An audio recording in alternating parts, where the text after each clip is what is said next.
Imagine being born with one of India's most famous surnames and still feeling that your own life returned to zero. Rakesh Bakshi's business failed. His marriage ended, and he could not become the lyricist people expected Anand Bakshi's son to become. But what he built from those endings may be his real legacy. Today on The Conscious Mic, we meet Rakesh Bakshi beyond his father's name.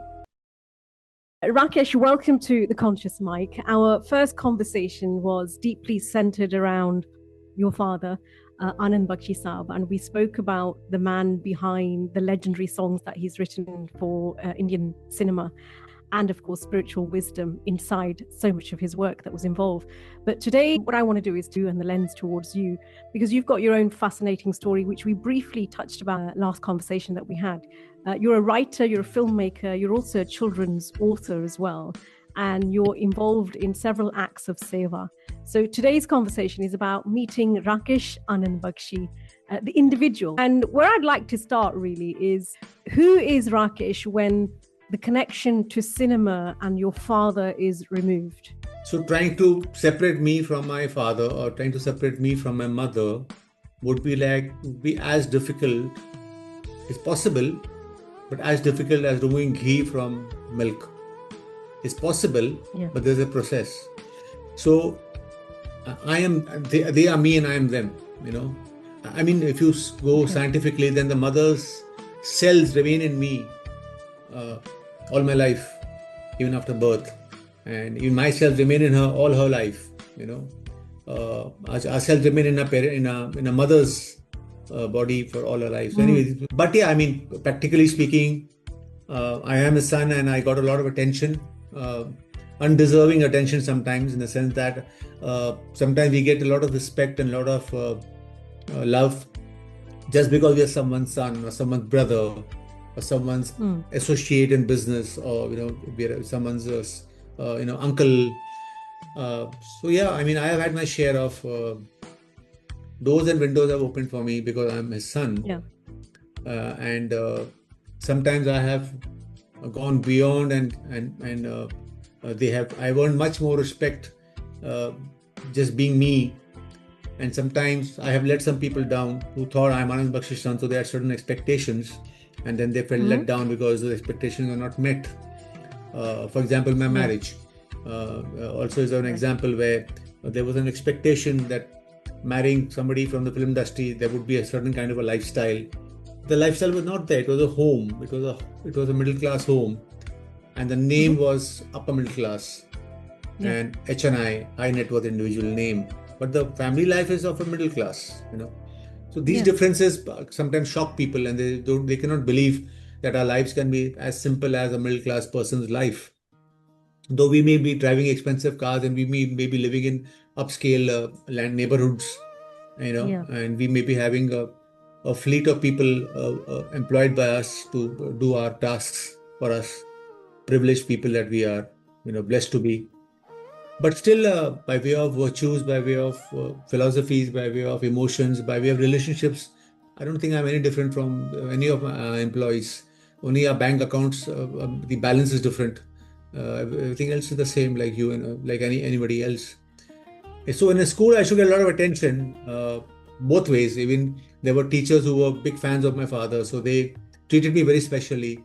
But then there were also teachers who scolded me extraordinarily more than others, because not that they were jealous or not that they hated me, but because I was so-and-so's son, their expectation from me was higher. And because I was naughty or I was not doing well in studies, so then I would get a scolding much more than others, because they felt that being a son, I should be more responsible in my studies. I should be getting better marks. I should be good in Hindi because my father writes Hindi songs. So there are benefits and there are disadvantages also. Like when I wrote my first book on filmmaking, Director's Diaries, there was just one or two directors I knew personally who knew me as Anand Bakshi's son also, like Ashutosh Gwarikar, Subhash, Ghai. But there were so many others I met. They didn't know I was Anand Bakshi's son till I met them. So definitely meeting them, it was easy for me to meet them and have conversations with them for my book, Director's Diaries. Being a son, But then I think the fact that I completed 99% of the interviews with the conversation that I started with, that means they didn't see. People may meet you for who you may be, whose son you may be, or whose brother you may be, or whose sister you may be, but they won't meet you the second and the third time if you don't meet their expectations or what they expected from you on meeting them the first time. So although I met a lot of people being his son, but I think most often I was able to meet the expectation that they had in the head about me. I do not know what the expectations were. They were fulfilled because many of the relationships have lasted, and many of them turned into books, into real stuff that we hold and read and see and share. So Yeah. it's a very difficult question to answer. The legacy that he leaves behind makes me more careful in my choice of words when I blog. Even if I blog, if I have to say something hurtful, which I have to say because I have to have an opinion about some things, I cannot hide behind trying to be political correct because I'm from the film industry, or because my father's from the film industry. I have to be politically correct, or I should whitewash some crimes that are happening all across the world. I don't want to mention those crimes. I'm interested in what you said there. Like when you were younger, what did you imagine your own life would become? Did you have a clear ambition of, or were you still kind of trying to discover where you belonged? Like, were you naturally creative as a child? I think every child is creative because every child finds ways to not to have the vegetables that a mom is serving, or to be not to study, and go down and play, make all kinds of excuses for not going to school. I think we all are creative. I think every child is creative because I think we are full of excuses and full of ideas how to fool our parents, how to study less, how to go run away and play, or eat forbidden things or meet forbidden friends. I think we all are creative in that way. But as for writing goes, I think I was writing from a very, very early age, because even when I was in school, I would write my school days. I would write long comprehensions, and there was a few people in my building, my residential building, where they would come to my house and make me write their essays for school. I remember the earliest story I wrote was the story of a 1 rupee note, its journey, how that 1 rupee note travels, leaves my house. I think the first person we paid off was to a dhobi, a washerman. And then from there he goes and buys something. It goes to a grocery shop. Then from a grocery shop it goes to some other destination. And how that note travels to various families and homes and regions and comes back to my house someday, because I had marked something on it. And it was the journey of currency note, fiat currency note. So I remember that was my earliest essay. So, and I used to write a lot of poems, So I wrote a lot of poems for my mother. I wrote a lot of poems for my dad. But my mother, she was not able to read English. So after she passed away, almost about 10, 12 years, 14 years after she passed away, I decided that all the poems I wrote for my mom, because she never read them, I was not able to express to her through those poems how much I love her. I expressed how I love her by the way I looked after her when my dad left, by the way we took care of her, by spending some time with her. That is the way we showed our love for our mother. But I could not, the poems I wrote for her, I could not share with her because she could not read. So I decided to publish them in a book form, as a book of poetry for mothers. And then I thought, if I publish only my poems, which were hardly 4 or 5, I thought that, first of all, it would be very narcissist, like, publishing a book only on your mother. So I just called up my friends and my family and told them that, what, have you ever written a love letter to your mom? They said, no. I said, okay, then write one. He said, some people said, oh, but my mom has passed away. I said, it doesn't matter. You write the note to your mom, to your mother, a love letter, and I'll publish it in my book. And if somebody reads the book somewhere in the world, your mom will have read it. It's like releasing the poems to the universe, to the Brahman, and it will reach her, because she's a part of the Brahman now, anyways. So, so then I thought that. So a lot of people sent me. Some few people also told me, I cannot write anything about my mom because I have a very, very bad relationship with my mother. So that surprised me because I never thought that somebody can have a bad relationship with a mother. That was a surprise. The second thing which surprised me was that when I received letters from all the people that I knew who had asked me to send letters, when I read the letters, in every letter, whether they were from a male or a female, whether they were from a 20-year-old or a 40-year-old, whether they were from a Christian or a Hindu or a whatever your religious beliefs, your dharma or religion, they in every letter I saw my mother. I felt, oh, this is like my mom. Oh, that's like my mom. Oh, this is what my mom also did. Oh, that is what even my mom was like. So I realized on curating this book, these essays, that the mom is she's just part of every home. My mom is a part of every home. Every home is a part of my mom. It's such a universal relationship that you will see a mom in every other mom. If you get to know other people's mothers, you will see a mother in them, in all of them. So then I thought, what should be the title of this book? So I remember one of my dad's songs had a line in Punjabi. It was Mama Thandi Chhawa, meaning the mother's love is like the cool shade of a tree. The shade of a tree is very cooling. So Mama Thandi Chhawa means the mother's love is a cool shade of a people big tree. So I just directly translated it into English, and because my mother's love, and even the other people whose letters I read, whose letters I curated, their mother's love, their love for their mother or their mother love for them also was like mine. It was not just the shade of a tree. My mother's love for me was the shade of a tree, and it had the scent of various flowers, because there are so many emotions and so many gifts she gave me. Her love was just full of gifts, all kinds of gifts, philosophical, emotional, even the scoldings she gave me were a gift, because if I had not got whacked, I would not have learned a lesson. So even those were gifts, the whacking that I got sometimes from her as a kid. So, and it was also colorful because there were all kinds of emotions in her love. I've seen her sad, I've seen her happy, I've seen her depressed, I've seen her anxiety, I've seen her cry when her mom passed away, I've seen her cry when my dad passed away. So I felt that my mother's love, this book should be not just the shade of a tree, this book deserves to be the shade of a flower. Yeah. So I called the book Mother's Love, The Shade of Flowers. And we'll come to that book in a short while, because that is one of the other questions that I want to ask you. But the other, I think the obvious question that comes up is, why did you not become a film lyricist yourself? Was it simply not your calling, or did the weight of comparison make that part difficult?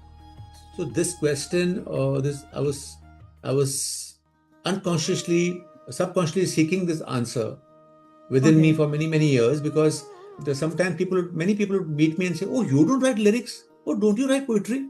You don't write lyrics like your father? So I write poetry. I've been writing poetry since I was a kid. But because I'm educated in English, so all my poetry is in English. My entire thought process is in English. My mind, my first language is English, though my home language was Hindi. So it is only when I began writing the director's diaries, where I met almost more than 24 top filmmakers of India, right from beginners to the kings and queens of the film business, film creative business. I realized that, oh my God, I just found out why I can't write lyrics like my father. Because my father wrote lyrics the way he did because of the 17 years he spent in Punjab, Rawalpindi, undivided Bharat, when Bharat was not divided. So, and I spent my entire childhood and my entire youth in Bandra, Mumbai, Bombay, in a Catholic school, a convent school. So naturally, my experiences, my generation, the year I was born, the year he was born, his generation, his village habits, his culture, my culture is so different. I cannot possibly write a song like Taal Se Taal Mila, because I am not born in that environment where I've seen rain hitting me. I am sheltered in a flat. Where am I going to get rain unless I'm catching a tube?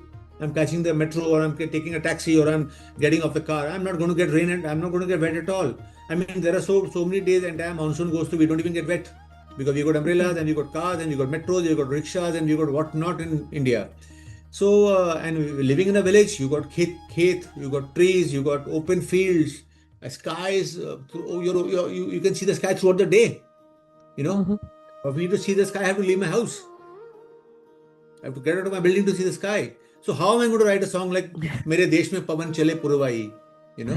And so I have not lost my mother. I lost my mother when I was in my 40s, right? My dad lost his mother when he was 5. So naturally he can write a song like, कि तू कितनी अच्छी है, तू कितनी भोली है, तू कितनी प्यारी है, माँ. I can't, because I have a mother. I had a mother for decades. So how can I feel for a mother what my father felt for a mother, because he lost his mother at 5.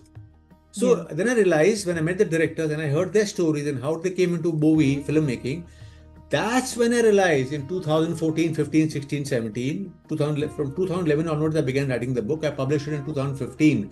Those 4 or 5 years journey, I realized, oh my God, there's nothing wrong with me. There's nothing that I have less in me that my father doesn't have in him as a human being. It's just that my culture, my environment, my schooling, my siblings, my friends, my neighbors, my relatives, my associates are so different from his. I cannot possibly be him.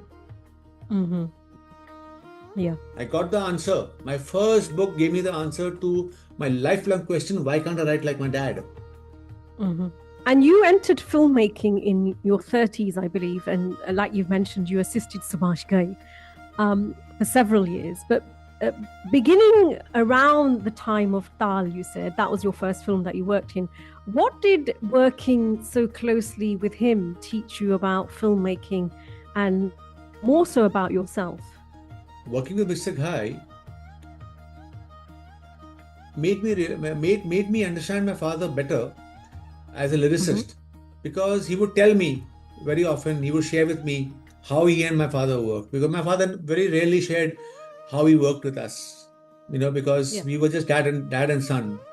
But in working for Mr. Ghai, I was an assistant director and he was my director. So the relationship was different. So that was a relationship of a guru and shishya, where guru is sharing his stories with me, not because I'm his shishya only, but also because I'm Anand Bakshi's son, whom he's extremely fond of. So it was a natural affiliation, a very natural thing for him to share what he admired in my dad. Like he asked me one day, do you know what is the best quality of your father? So I said, yeah, I know what the best quality of Anand Bakshi is. He, as a lyricist. I said, yes, as a lyricist, I know his best quality. He said, what is it? I said that everybody I meet, a lot of people I meet tell me that the most amazing thing about Bakshi Sahab is that he writes the most deepest of philosophies and the deepest of emotions, and the most vast philosophies in the most simplest words, most simple words. हम कुछ तो लोग कहेंगे लोगों का काम है कहना छोड़ो बेकार की बातों को बीतना जाए रहना. I mean, there are 1,000 songs like that which are so simply worded in everyday language that you and me speak at home with our parents or with our helpers, and they are some of the most popular songs in the country. So he said, no, that is what the fans, that is something for the fans to know. I want you to tell you, I will tell you what is his best quality as a lyricist vis-a-vis a director, because I am working with Anand Bakshi as a director and lyricist. So I know what is best qualities of a lyricist, being a director and a producer myself. So he told me that there are a lot of occasions when our movies, our films, our movies and films get delayed because the lighting took time, because the set was very big, it was very difficult to light, had many corners and many twists and turns, or it was very high ceiling set, or it rains, so we can't shoot today, or we can't shoot the next 2 hours because it's cloudy. Oh, there's no cloud, there's no rain, can't shoot because we need rain and cloud in the song, whatever. Or the heroine got sick, or the hero got sick, or that character artist could not turn up, so we have to change the scene or change the shot or cancel the shooting. So there are a million reasons why a film gets delayed. He said, so there are a million reasons why our movies get delayed, a shooting gets cancelled or shooting is delayed.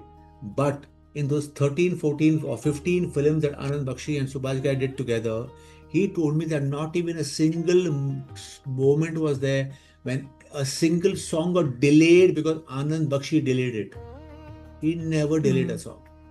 Over 25 years of working together, more than 14 films, he never delayed a song. If he said, I'll write it in 2 weeks, he would give it in 2 days. If he said, शाम को लिख के देता हूँ, he would sit there and write it and give it. So he's saying, so he said discipline, his respect for me as a producer director, that what I'm asking for, he delivers even before promised time. That is his best quality as a lyricist. As a lyricist, other good quality was that, as a human being, he said, that after the film Aradhana, I never asked for work, because work came to my doorstep till I died. Till he died, work came to his doorstep, to our doorstep, his doorstep. So he said that, this something somewhere in the 1977, 98, 2 years before, 3-4 years before he passed away. And the reason why he would never ask for work, he said that when I was in the army, my salary was some 60-70 rupees per month. I never ever imagined that a time will come when from a salary of 60-70 rupees a month, I'll one day become a Geetkar who will get 70,000 rupees a film. So I have got more than I ever imagined. I could never have imagined that I'll have such a house, I'll have children like that, or I'll have these cars, and I'll have all these people help us working for us. I'll have so many awards and rewards and whatnot. God knows what not has come in our lives because of him. So he said, मुझे सरस्वती ने इतना दिया है, मुझे लक्ष्मी ने भी इतना दिया है, मुझे डर है कि अगर मैं किसी से काम मांगूं, मेरे से सरस्वती और लक्ष्मी दोनों नाराज हो जाएंगी. Because they have given me so much, they will say, how dare you go and ask and take from somebody else's destiny. When we have given you so much, you are destined more than what you were destined for. Now if you go and ask people for work, you are taking away something that we are meant to give him. So, I mean, such philosophies I have not even read in the Puranas. It's a deep thinking, isn't it? Very deep thought there. I feel if I ask for work, I am upsetting the person who is giving me the work, because that person is planned to give it to somebody else. And if I go and ask, she will not be able to refuse and she'll pass it on to me. I rather not ask and let her give it to that person she has goal and aimed it at, So I mean, it's a rare philosophy. It is. And coming back to you wrote Out of Control, and you wrote Hindi dialogue for Disney's $1 Million Arm. You've studied filmmaking and acting, and you've made short films yourself as well. So with all that experience, why did you not continue pursuing films more aggressively? Was that a conscious decision, or did life keep redirecting you to other things? So I tried to make a movie. I wrote multiple scripts, and but for some reason or other, so you see, for a car to move forward, you need the 4 wheels to move together. If one wheel moves, the other 3 to move with the other direction, the car won't move. So in filmmaking, it's not just me who decides the film will be made. I have to get on board actors, producer, financer, and the cast and crew. There are a lot of moving gears. It's not just one gear. It's not a one-wheeled profession. Though as a director I'm one person, but I have to be able to bring together all these other wheels for this vehicle called the movie to move ahead. So I was either able to put 2 wheels together or 3, but never 4. Something or the other, one of the wheels was always missing. So I could never complete the project for a film to take off. Either I had a good script, or I didn't have a good actor with it. If I had a good actor, I didn't have a producer with it. If I had a producer, I didn't have the right time for it, because they said, we are busy for 2 years now, come back after 2 years, stuff like that. So I got fed up of just waiting. And my sister, you just saw, I was like not frustrated, but she's my sister. We are born together, we are brought up together. So she looked at me and she said, you have been trying to make a film since 6-7 years now. Why don't you write a book? So I said, write a book? She said, yeah. I said, what makes you think I should write a book? She said, because you're a good writer. You have been writing since so long. There's some of your stuff we have read, and which is good stuff. Write a book. So when she went away, I started thinking. I said, you know what? Where in the Bhagavad Gita or anywhere is it written that I have to be a filmmaker? Why can't I be a writer? Because I've been fond of writing since I was a kid. I've been writing poems, I've been writing essays, I've written so many scripts for television, I've written a script for a film, I've written dialogues. So why not write a book? And for a book, I don't need four wheels. It's just me with the one wheel. I just me one wheel in the publisher. There are two wheels. It's less than four wheels that a film requires. That's a four-wheel vehicle. This is a two-wheel vehicle. I just need a publisher. And first, let me write a book. So I thought, okay, now if I write a book, what do I know best? You see, because I was a voracious reader of Reader's Digest since childhood because of my dad, I knew one thing from reading Reader's Digest stories or biographies was that whoever succeeded did not succeed because of money. Most of the success I read about were people who zeroed down on something they love or something they know, and then they built on what they know or what they love. So I realized that what do I love? I love filmmaking. What do I know? I know filmmaking. I've learned acting. I've learned filmmaking. I've learned direction. I've learned how to direct actors in Amsterdam. I've done so many things in filmmaking. I've also worked on the sets for 5-6 years with Mr. Ghai on various movies. So, okay, let me write about films. So now what will I write about films? Which department in filmmaking do I know best? Oh, I know direction very well because that's what the department I've been working on. I've done also a course on filmmaking on direction, on how to direct films. So I work backwards and I realized that if I write a book, it should be a book on filmmakers. Also because I realized at that time that there were a lot of books available on Alfred Hitchcock, on Steven Spielberg, and on all the other Western and Italian filmmakers, but there was nothing on Indian filmmakers. There was not a single book in the market in 2011 when I began writing this book, Director's Diaries, where our filmmakers, our Prakash Jhas, our Subhash Ghais, our Santosh Shivans, our Imtiaz Alis, our Shyam Benegals, their stories were told. So I started researching them, and I saw all them. I saw almost 99.9% of all the released films of these people. I made voluminous notes on each film, on scenes, on actors, on situations, on emotions, on philosophies. And when I met the directors, they told me, "Oh my God, you know our film better than us." I mean, who are you? What are you? I mean, from where have you come? I mean, the amount of research you've come, I earned their respect. I met them, many of them must have met me because I'm Anand Bakshi's son, but by the time I left their office after 6, 7, 8 hours of conversation with them, many of them were like, "Give me a hug. Man, I want to hug you." So I feel that is something which I earned, which I entered their office because I was Anand Bakshi's son, but when I left them, I was Rakesh Bakshi. So I think that book was born even much before it got published. When those people paid me, very good compliments. Like I asked Shyam Benig, I asked Mr.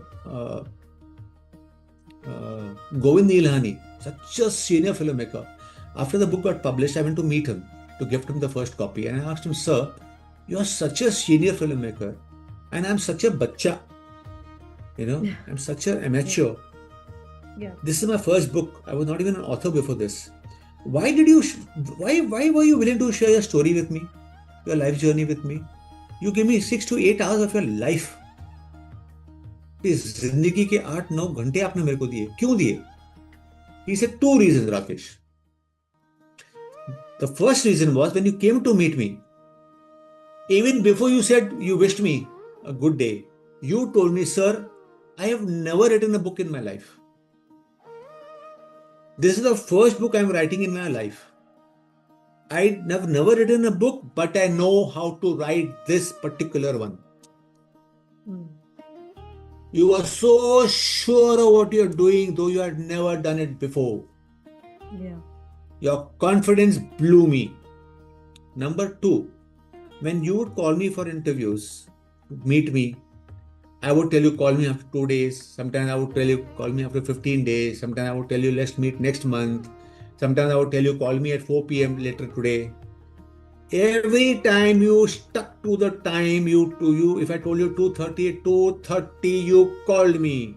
If I told you call me after 2 months, after 2 months you messaged me. If I told you come and meet me day after you knocked on my door, how did you do it, Rakesh? I said, sir, I would set alarms on my phone. So he told me that made me respect you because I realized you're respecting my time. Yeah. So this is how gradually I made inroads into their hearts. And in retrospect, I didn't do it as a strategy then. I did it because that's how I am. Because my dad was he's a Royal Indian Navy for 3 years and Indian Army for 8 years. So we are a disciplined family. Discipline runs in our house. Everything, we are very disciplined about things. Not that we don't fail at things. There are a lot of things I have failed at. There are a lot of things my dad has failed at. There are a few things my mom must have failed at, because it's not possible that we can live a life without failing at something, because only with failure do you learn something. But still, discipline is one thing that we have always that is one thing that I will definitely agree on with you, is that even just getting in touch with yourself, the responses that you give, the replies that you give, you're very prompt, and you reply back almost straight away. You're very giving with your time, and I truly appreciate that. And I think that's... So the first time I gave you my time was not because of you. I gave it because of Anand Bakshi. But the second time I gave you my time was because of you. Oh, thank you. But, it just shows that you are, a very humble person, and you don't... It's very rare. But I'm not humble with everybody. I'm a mirror. I reflect what I get.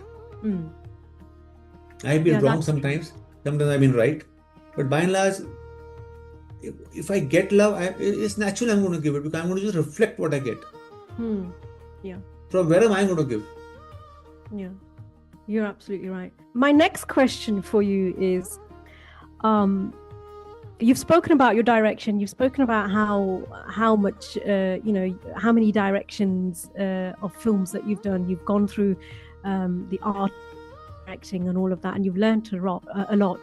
But if the right story came tomorrow, would you return to directing?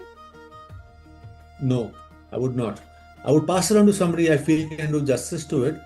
Today, if something came to me, no, I would not. I mean, because I have moved. You see, as we live, because of our experiences, we change, and the change happens. Why? Because the threshold levels of excitement, the threshold level of learning, the threshold levels of satisfaction change.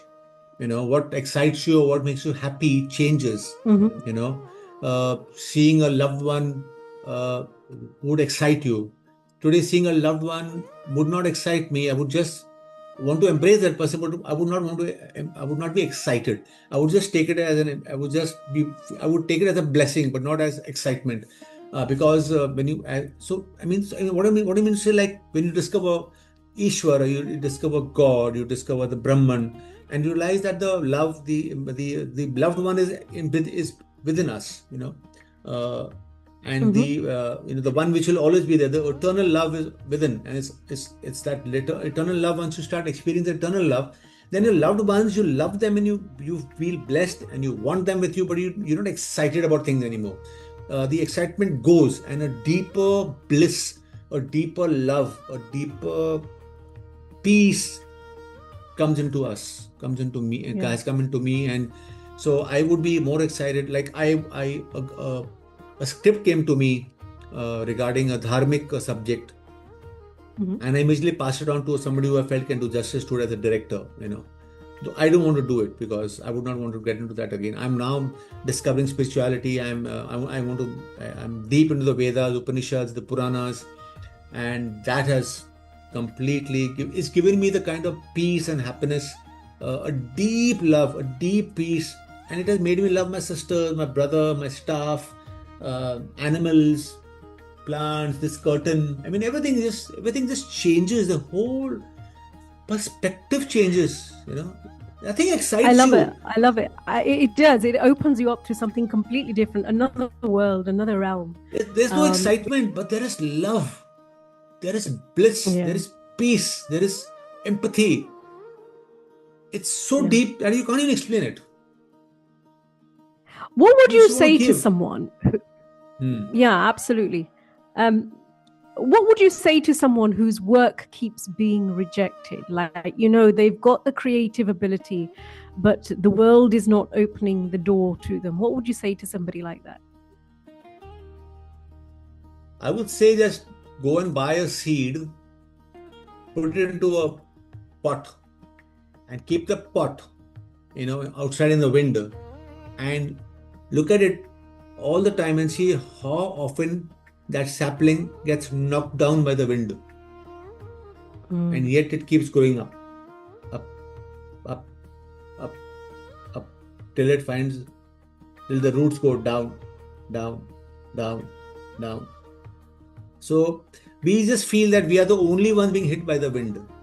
We just don't care to look out of the window and see every day a leaf falls. Every day something falls from the sky to the ground. Either it's hit by the wind or it's hit by humanity. So we are not the only ones who get hit. I love that. We are not singled out for hurt. We are not singled out for harm. We are not singled out to fall. We are not singled out to be abused. I mean, you see I've seen some people just throwing stones. I mean, you see a beautiful tree and you see somebody comes and takes a knife and puts their name on it. I mean, it's like someone coming and putting their name on your skin and making you bleed. You can't see the tree bleed, so you don't know the tree's bark has bled. Yeah. So there's everything around us is either being hurt or injured or blown away or falling or rotting away. And at the same time, there are things which are being built, beautiful, colorful fragrances. There are opposites happening all the time. So we should never feel that I'm the only one facing difficulty. I'm the only one falling down often. I'm the only one not being recognized for my talent. Just look out of a window and see how difficult it is to just be a leaf and not fall to the ground when the wind blows. I think just that one answer is worth clipping, and that will actually help so many people. So I think what I had recently posted was that Asha, hope, is happiness. Yeah. People are going on looking for happiness in a cup of coffee. And people are looking for happiness in an orgasm, which lasts 11 seconds, 11 to 9 seconds. And people are looking for happiness in the Burberry bag. Great, look for it there. I'm not saying don't look for the happiness in all these things, okay? Because they're part of life, no? They're part of Bhumi, Agni, Vayu, Akash, Jal. Part of the Panchbhutam, right? But at the same time, why are you not looking at the fact that hope, Asha is also happiness? And Nirasha is sorrow. Nirasha is hopelessness, is sorrow, sadness, dejection, stress, anxiety, depression is Nirasha. So choose Asha. Why are you choosing Nirasha? Yeah. Because the moment you choose Asha, you get strength. And the moment you choose Nirasha, it weakens you. Choosing Nirasha is like hitting somebody on the legs with a bamboo stick. You're throwing him off. Nothing to stand on. Yeah. You need Asha to stand on. 2 legs, your 1 leg is Asha. If you have 2 legs, 1 leg is Asha. Yeah. An absolutely brilliant answer that you've given, and I'm sure that's a lot of people watching. Let's talk about your earlier books, because you've explored filmmakers, as you say, radio presenters, and your father's life. So after I wrote the Director's Diaries, so then I thought that again, my threshold level changed. I said, okay, I've done enough. I've seen enough movies. I've met enough film people. See, nothing is ever enough. If I wanted to go deeper, I could have gone deeper. But my threshold was that of filmmaking. I didn't want to go beyond that. So I thought, what next can I do that will be different? Because my threshold level of excitement has changed now. So I thought, when I wrote my book, a lot of radio jockeys called me for interviews. Oh, Rakesh, we heard you've written this book on filmmakers. Please come to our studio. We'd like to interview you, So I thought the radio jockeys are people, like you are a radio jockey, I mean, you're a podcaster, the same thing like being a radio jockey 10, 20 years back, right? So I thought, yeah, these radio jockeys that I've been hearing since I was a child, I heard stories from them of filmmakers, of Anand Bakshi, of songwriters, lyricists, composers, NGOs, and people who do dharmic work, people from all kinds of interviews, But nobody has interviewed these people. Nobody's interviewed Alpa. Alpa's interviewing everybody. But where is Alpa's story? She's telling me stories of everybody every day. But I want to hear Alpa's story. So I made a list of the radio jockeys I hear regularly in my car. And other people also hear. I went by popular vote. And I wrote down the names and I started meeting people. And I started interviewing them and they were shocked.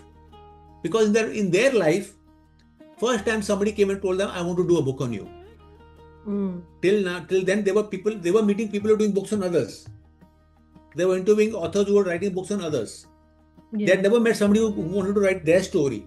Where were you born? Who was your mom? Who was your dad? What was your brother like? Which is the first earliest memory of a radio song you heard? Which is the earliest memory of radio being addicted to radio? What's the first earliest memory of I want to be a radio jockey? You don't even know what radio jockey means, but you just say, I want to be this person. I'm hearing such stories. And I was so blessed because I realized that there's no book on Amin Siani, the godfather of Binaka Gitmala. Yeah. I wrote a story. I'm the first person to publish his biography in my book. There's no story, there's nobody cared to write about Amin Siani. I interviewed these people, I had conversations with them, and similar to Director Diaries, I wrote about the journey from childhood till their first stint on radio and what it takes to be a RJ, a radio jockey. Yeah. That's how the book was called. And why the book? So again, to title the book, whenever I used to go to the studio, there would be a sign on air, live, on air, on air, red color sign. Yeah. Yeah. On air means don't enter, there's a recording going on. Like we are on air right now, right? Live. So I called the book, Let's Talk on Air. Let's talk, let's chat, but on air, radio. On air, I got from the studio. Outside the studio, the lights come on. The moment you go in and start recording, outside the studio, the light comes on air. Means don't enter the studio, there's a live recording going on. So I titled the book, Let's Talk on Air. Yeah. What the question that I was about to ask you was, why children? What was it about a child's mind and heart that drew you towards writing for children? A journalist asked my dad, Bakshi Saab, you have written more than 2,500 romantic songs. There must be a lot of romance in your life. So my dad said, Bilkul nahi. There is no romance in my life. My wife is my wife. I am her husband. But there is no romance in our life. He was shocked. So he said, then how do you write all these songs? He said, that's exactly how I can write those songs. If I had romance in my life, I would never be able to write romantic songs because I have now expended that emotion. It's what you don't have, it's what you don't get that remains suppressed that you want to bring out to the world, either as a podcaster, as Alpa, or as me, as a writer, or as a blogger, or as an artist, or as a musician. So he said, अगर मेरी जिंदगी में इतना प्यार, इतना romance होता, मैं ऐसे गीत कभी लिख नहीं पाता. So similarly, because I don't have children, I miss children. And the only way I can be in the heart of a child is if I write a story that appeals to the heart of a child. Then for me, I have somewhere that child is mine. Yeah. So when you are writing I don't share his DNA, but I share his heart. Because the moment he loved my story, my heart and his heart are united. So that becomes, we become one.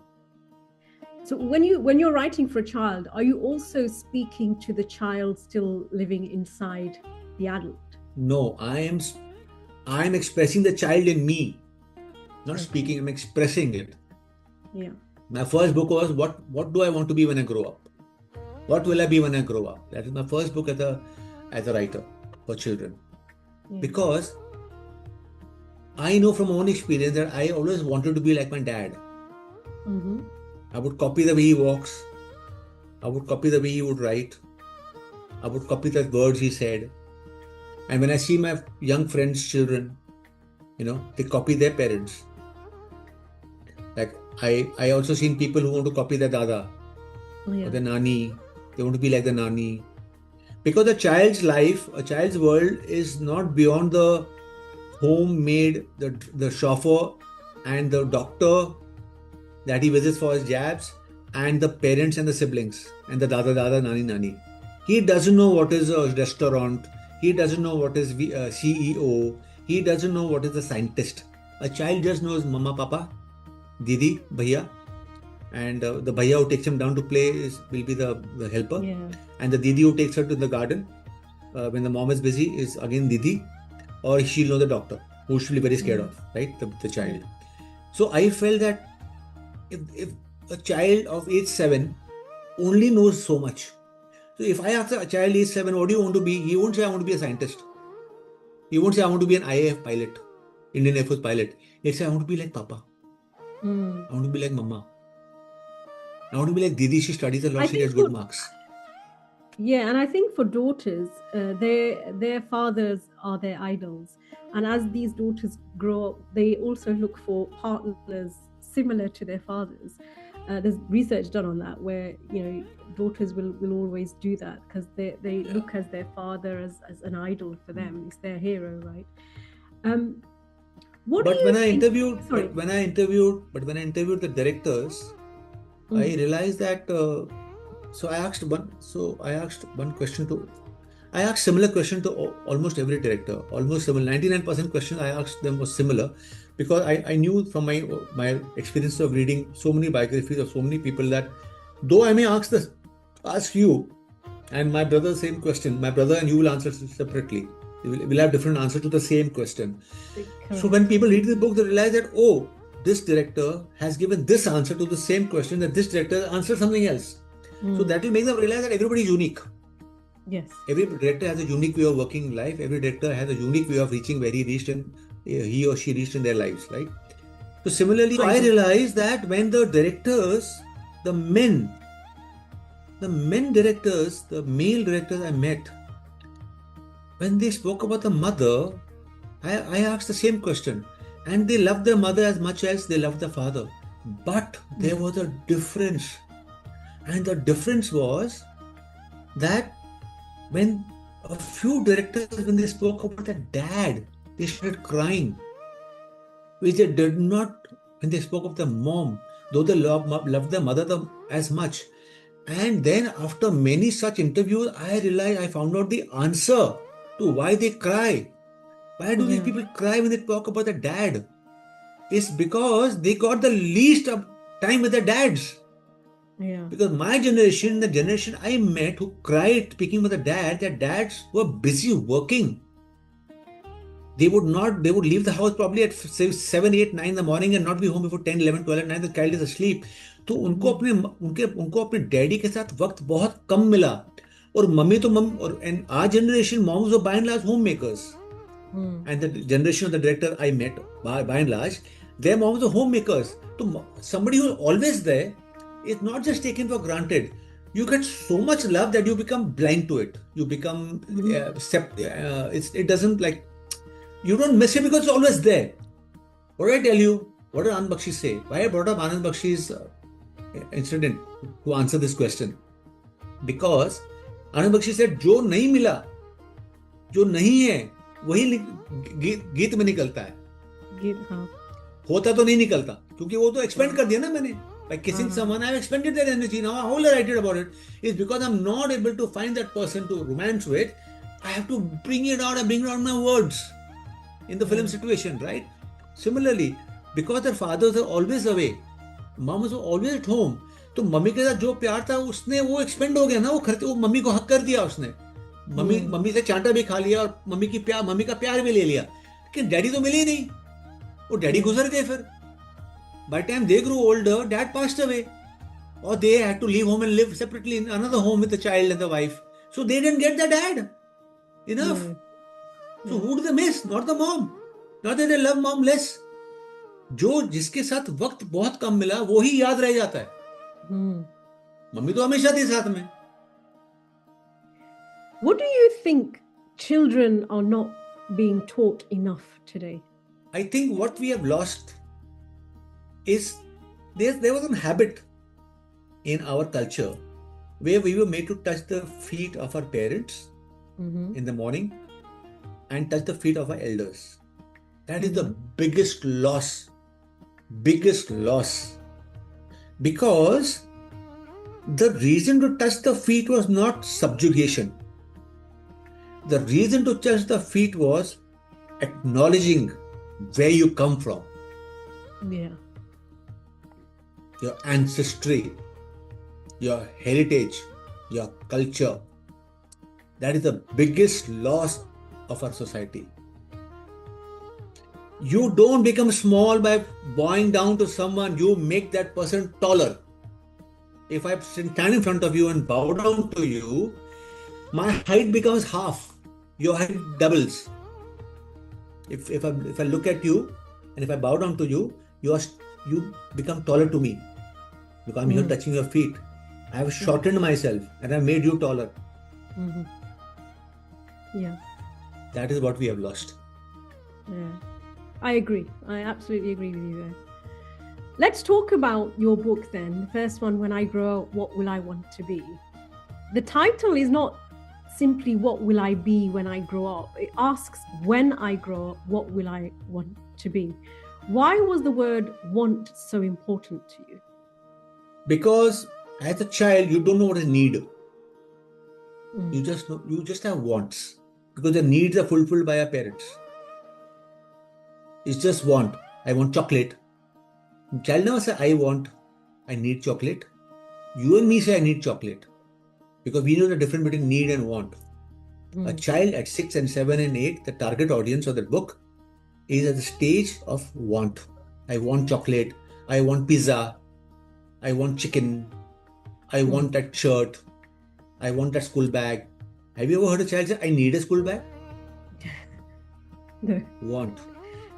The audience, the reader of the book is a want stage, not the need stage. A child wants, a child doesn't need, because the child needs are fulfilled by the guardians. Yeah. And he doesn't know what he wants and what he needs because he's too young to know what he needs. He just has wants. I want to do susu. I want to go to potty. I want to see a film. I want to see TV. I want screen time. Mama, give me your phone. I want the phone. Have you ever heard a child say need? No. Want. It's a want because it's frivolous. It's temporary. You give him the chocolate, he stops crying. 2 seconds, he stops crying. You give the iPad, 1 second, he stops crying. Because it's a frivolous, it's not a need. Need is not frivolous. Need is survival. Need comes for survival. Want is frivolous, temporary. Temporary satisfaction. Yeah. So he wants to be like Papa, he wants to be like Mama, he wants to be like Didi. He doesn't need to be, because by the time he grows up, he'll realize that this is what I am not supposed to be there, I'm supposed to be me. And I was just about to say, are children, do you think, are they being encouraged to discover themselves, or are adults deciding the future for them? Arey Baba, if they have not discovered their heritage and culture, what are they going to discover themselves? They're going to be lost. The moment the small, slightest breeze will be blown away. Because they're not taught to discover their heritage and culture and ancestry. हम पितरों की पूजा क्यों करते हैं? हम ancestors की पूजा क्यों करते हैं? What are you without your roots? The tree behind you. There's a tree behind you on the pot. Remove the roots. Plant. Remove the roots, no? Let's see how long it lasts standing in that position. You are not taught to discover your roots. You're not taught to worship your roots. अरे पहले वो discover कर लो भाई before you discover yourself. You have no footing only. You have no anchor. So if you could answer to your book today, what would Rakesh Bakshi still like to become when he grows up? I'm still growing up, yeah. Now after I finish the Shiva, so after I finished the Shiva Purana, I've already ordered 3 books of Premanand Maharaj Ji. to read what he has to say about Naam Jhaap and Likhat Jhaap and everything. Yeah. So that's my next goal. Wonderful, wonderful. And now yeah, your next. I mean, finally, what I would need to do, Yeah. I need to reach moksha while I'm alive, not after I die. Because Sanatan Dharma in the Puranas, moksha is to be achieved while you're alive, not death. Yes. No. Yeah. And what is moksha? When you're able to switch off from your wants and only live on needs, yeah, and not be distracted by wants and desires. Exactly. Yes. Yeah. You know, like I love my sister, right? But I'm not going to be affected if she stops talking to me. I love her, and I'll do. Today I went. She not able. She had a little bit of vertigo, so I had to accompany her to the doctor. So I went with her. Okay. So, but tomorrow if she stops calling me, I'm not going to let it affect me. That means I'm nearing moksha. But I'm there for her. She said, "Come with me." I went. I had to go. She's my sister. It's my duty to look after her. We're born with the same parents, right? So I'm doing my duty. But tomorrow, for some reason, she stops talking to me, I'm not going to let it affect me. I'm going to, You're detached. Detached. Yeah. So when you get detachment from even a sister, you're on the path to moksha. You're not there as yet, but you're on the path. Yeah. I mean, I'm putting it in very simplistic terms. Absolutely, yeah. I mean, I think it's a topic. We can go deeper, and we can do an entire episode on this, but we don't want to go there. No, I was just going to say it's a topic we can talk about on another day because it's so deep. Yeah, it's too deep. And I don't think mixing it in here. Yeah, I don't think mixing it with this conversation will do it justice. So it's something definitely we can speak about again. But I want to talk about your other book, We Care, We Share. Yeah. Those are very simple words. But I tell you, the birth of that book, We Care, We Share, when my mother passed away, the watchman of my building came for the funeral. Security guard. 6-7 days went by. I met him. So I said, "अरे आप mummy का cremation ground में आप आए थे, बहुत अच्छा लगा मेरे को. I liked it that you came for my mother's funeral. Cremation. तो he said, अरे साहब मैं अभी आपको क्या बताऊं, आपको पता है जब से आप लोग की बिल्डिंग में आया है, जब से आप छोटे थे, तो आपकी मम्मी जब भी मार्केट से आती थी, पैदल आती थी या गाड़ी में आती थी, वो हमेशा 2 बैग आते थे, 2 बैग हाथ में रहते थे और दोनों बैग में सब्जी रहती थी और 1 पैकेट हमें दे देते थे, पकाओ तुम लोग अपने लिए. तो आपके घर में जो पकता था भाजी, वो भाजी हमारे खोली में भी पकती थी नीचे. That day I realized after my mom passed away, that my mom was doing charity. I didn't know it. Wow. So because she cared, she shared. So that's the idea of the book, that if you don't care, if you're not taught to care, how will you share? Where will sharing come from? And if you don't share, it means you don't care. Yeah. Now it's up to the parent who reads this book, or to the teacher, guardian who's reading this book for the child, to get this. That to care, you need to share, and to share means you care. Yeah. The second reason behind the book was, I've got many young friends who've got kids, age 6, 7, 2, 3, 4, 5, 6, 7, 8, 9 age. And they all have one complaint. I'm talking about the privileged friends. Okay, privileged families. Their common complaint is, "Oh my God, Rakesh, you won't believe the number of toys this kid has got, the number of books he's got, the number of gifts he's got. I've got a whole room full of gifts, and he just doesn't get tired of wanting more and more and more. I mean, he's not even gone through all the toys, and he wants new toys from Papa and Mama, So we have drawn a line, and unless you see all the toys or you give out something, you have to give some away. Otherwise, we're not going to buy a new." So that also was the birth of the book. That today's privileged parents some of them are just completely fed up with the amount of give and take that is happening. अरे हम लोग जब बच्चे थे ना, we went and had birthday parties, हम cake भी खा के आ जाते थे और हमने कभी गिफ्ट भी दिया नहीं था, and the mothers didn't even care. Yeah. The homes we went to, they didn't even care that gift नहीं लाया. But today it's become such a social thing, okay, what have you given and what are you taking? There's a takeaway gift. Now there are takeaway gifts, so take home gifts also. My That's God, right, I mean, yeah. there's no end to it. So what is happening, the mothers, what are they doing? They're churning the stuff. What they're getting, they're storing it. The next party, they take it out and give it, and then goes there and keeps coming back. Yeah, it It's all being recycles. churned. It's all being Yeah. recycled. Few of them are Yeah. even buying stuff, and yet the kid wants new toys. So they are fed up. They don't know how to tackle this issue. So that's the birth of this book, which I wrote with my friend who's got two babies, who had two babies at that time, Priyanka Surma. Her father had produced Raja Hindustani, the film. She's a friend of mine, Priyanka. Oh, okay, right. Yeah. So this book we wrote together. Okay, wonderful. Yeah. So do you think children are naturally generous before the world teaches them to become possessive? Children are naturally generous before we teach them how to attachment. Mm-hmm. And children are naturally brave till we tell them that, oh my God, if you walk fast, you'll fall.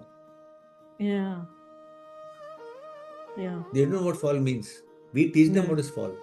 Okay, I want to move on to your book now, Mother's Love, The Shade of Flowers. You briefly touched on that earlier, but you wrote Mother's Love as a tribute to your mother, as you said, Kamlaji. Why did her love feel like the shade of flowers to you? You explained it earlier, but what did your mother give you emotionally that nobody else could? I think what she gave is what by and large mothers give. I think they are the only ones who give you their ear. As the only ear that is open to you 24 hours, 365 days of the year. I don't think anybody in this world, not even a father, has that kind of bloody patience. They are always there to hear what you have to say. Father will say, go out, I'm busy now, I've got a headache. माँ का headache होगा, वो बोलेगी भी नहीं मेरा headache है, वो सुनेगी आपको जो बोलना है, वो सुनेगी. She is born to bloody hear you. She is the only one who gives you her ear. 365 days, 24/7. And she's the only one who will ask you when you come home, did you have lunch? Should I make something for you? Nobody else will ask you. Nobody else will ask you. कुछ बनाऊं? Nobody else will ask you. Yeah. Yeah, absolutely. I think many people can agree with that. Is there something you never said to your mom while she was here that the book finally allowed you to say? I think the fact that we, both brothers and we sisters, two sisters, we looked after our mom a lot, very well. Nothing had to be said. See, what do you need when you reach a stage where you need to help your mom go to the toilet? She doesn't care about the diamonds lying in the locker.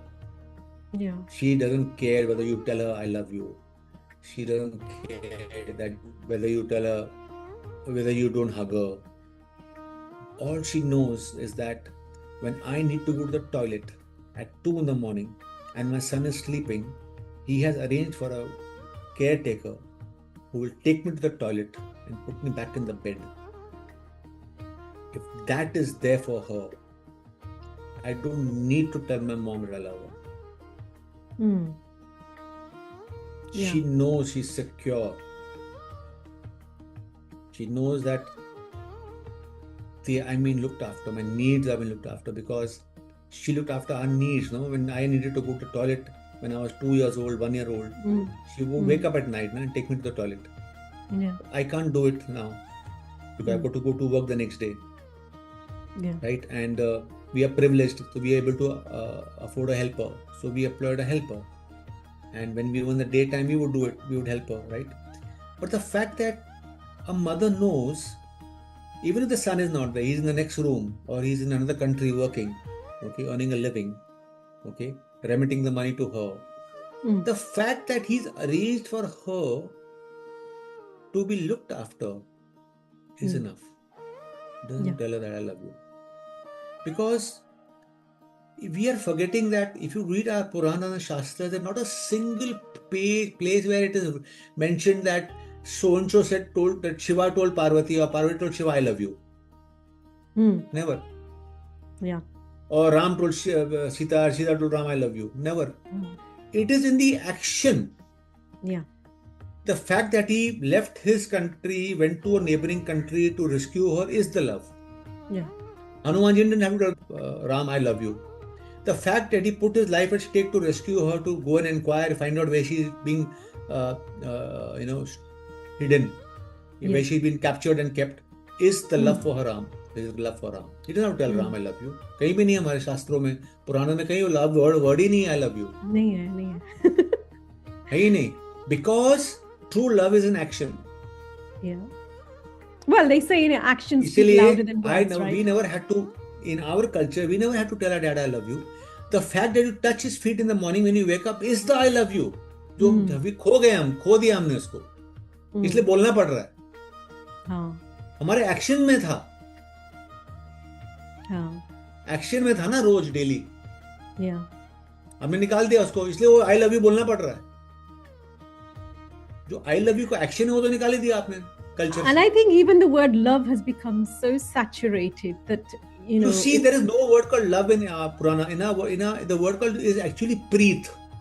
Preet. Preet. Preet is deeper than prem. Prem.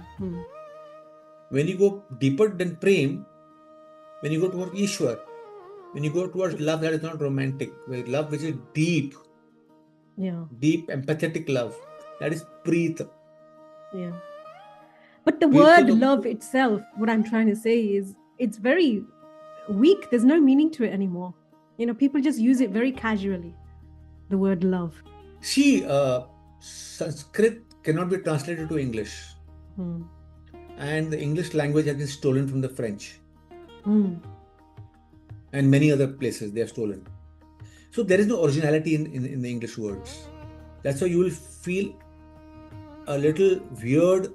Where do I use love actually? Because love, what is the origin of the word love?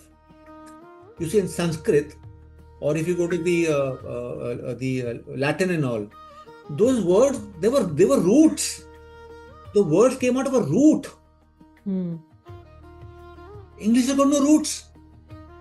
It's a stolen language. Yeah. So love is just hanging without any root. Yeah. And I just want to say at this point, we're not discriminating anybody or anything. No, we're not discriminating. We are like just, I told you, we are just talking. Kal word comes from there's a root to it. Yeah. Kal. So Kal came from it. Sanskrit. Yeah. Similarly, Hindi word, the root is Sanskrit. Okay, let's talk about your current book. You're working on a book for children based on Dharma, which is expected next year. What will this book help children understand? Mother's milk. Interesting. How important is mother's milk? Yeah. Because mothers stop feeding the child at an age when he or she has no memory of the feeding. So they don't know that Amrit which has kept them alive, given them that first 2 years of feed, that Amrit came from her. So they are able to abuse her so easily. They are able to whack her so easily because they have not seen, they have no memory of this breast. She stops feeding a child too early. Back in the, I have read that in the many centuries ago, even in Bharat, even in Latin American old societies, before America was born, million years before America was born, the cultures fed their children till a very long age, much older age, they were fed. So there's a memory that this breast is, we are fed. So when they look at the breast, it is not sexy. It is not giving them an erection. It is, I'm not saying that they will not be attracted to a woman's breast of their age later as an adult. I'm just saying that the worship of Ma, if the memory is there, if the child has memory from age, because memory comes by 3, by 2.5, 3. Yeah. But by then the mothers are not feeding the children anymore. No. So they have no memory of that amrit which a mother gives them, their mother has given them. So they don't know the value of a breast. If you go to all our temples, the breasts are flaunted. Why? Yeah. Because they're not vulgar. It's the mother's milk. वो देवी है वो. It's not a pornography sculpture. It's divine. Because that Amrit is divine. It has very given you, kept you alive after your birth. That's all you could drink for at least a year. वो memory नहीं है हमारे पास. Yeah. Because they have stopped feeding them very early because the breast will go out of shape in some cases. Yeah. It will affect their work habits and their entrepreneurship. They can't do it. I mean, you see, we are in such a situation where we can't do it even if we want to do it. Yeah. Let's go to work. So I feel the fact that children are breastfeeding stops too early. Well, some mothers choose not to do breastfeeding either. That's a completely different topic and subject. But that's happening, and it has happened. So, and they are doomed. Those societies are doomed if you're not going to be breastfeeding. Okay, going back to your book. So the book is about 2 children and their Dadi Ma. Yeah. And 2 friends, school friends, and her Dadi Ma. They get together to rescue a baby calf from dying because the mother, Gau Mata, has been kidnapped by a butcher. Oh, wow. For her meat, for beef steaks. Yeah. So they need to, because they know at the age of 7 and 9 that if she doesn't get milk by morning, the mother's milk, she'll die by sunrise. So they have to find the butcher and rescue Gau Mata because it's her feeding time. So by the time of feeding time arrives, they have to find Gau Mata. So in rescuing Gau Mata, you're rescuing the mother's milk. So mother's milk is the only truth, Satya, that needs to be saved. If our society can save Gau Mata, if our society can save the concept of mother's milk, if our society can promote the concept of breastfeeding, mother breastfeeding, I think there will be less abuse towards women and mothers. Yeah. Because women are seen as sex objects. The moment we start seeing women as objects who breastfeed, they nurture life. अगर वो बच्चे को दूध नहीं, अगर गाय के बछड़े को सुबह तक दूध नहीं मिला, वो मर जाएगा. यानी कि अगर मेरे बच्चे को मैं दूध नहीं पिलाऊं, वो मर जाएगा. तो you will respect not just the motherhood. You will respect women because a woman has breast, and that breast the child will to relate to mother's milk. कि मेरी माँ की ब्रेस्ट जिसने मेरे को स्ट्रांग बनाया, वही ब्रेस्ट इस औरत में भी है. तो ये भी वर्शिप के लायक है. Our society worship the divine in women. Yeah. Not just for this, because of a garb, because the earth is a garb. Yeah. Earth produces. Similarly, the garb produces. So हम देवी की पूजा करते हैं, मातृभूमि, motherland, right? So in that same way, I am trying to say that by saving that calf, by saving the Gau Mata and making sure they unite the Gau Mata with the baby calf by sunrise, they save that life. So children can know the value of mother's milk through the Gau. the story. Yeah. And I think that is such an amazing idea, and I just want to congratulate you on coming up with such an amazing idea. Is your book your response to something missing from modern education, do you think? I've just told you, there's no respect for women. Yeah. The day we start seeing the divine in the women, the divine in the woman's vagina, and the divine in the woman's breast, you'll have less acid attacks on their faces. Yeah. You'll have less of pinching of the bottoms in the metros. Yeah. I Because totally now agree with you. you are And I able think this is a universal you- thing. It's not just related to a specific country, whether that's India or No, UK. I think because it's a universal because we are not seeing the divine. Yeah. We have no memory of a breast. No. We have no memory of a breastfeeding. Yeah. Our temples no longer have these sculptures which are divine. Yeah. So when can we expect this book? Because I think it's a really good subject. I think it'll come by next year. Next year. And do you have a final title for it? Yeah, it's called Together We Can. If we do things together, we can achieve our dreams. Because no one is an island. Even those two children needed Dadi Ma with them to save the calf. And along with Dadi Ma, there's the monkey, then an owl, there's a snake, there are birds, there is Ganga, Ma Ganga, which comes to help them. Yeah. There is the elephant, Ganeshji, the elephant keeper, Arjun.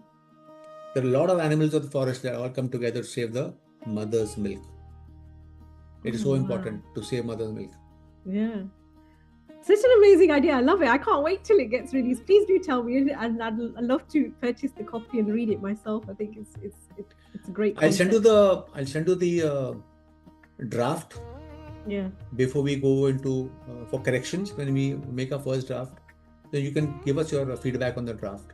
Oh yeah, I'd love to do that. Thank you. So let us talk about something else. This is the Seva side of what you are doing. Bicycle angels.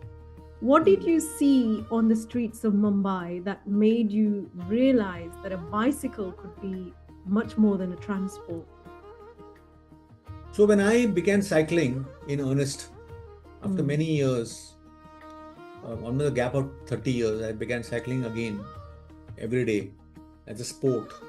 I mean, as an exercise, cardio and stuff like that. And so, I mean, my helmet was costing a few hundred rupees, few thousand rupees. My lycra shirt was a few thousand. My trousers were my lycra pants were a few thousand. My shoes were a few $1,000. My bicycle was a lakh of rupees.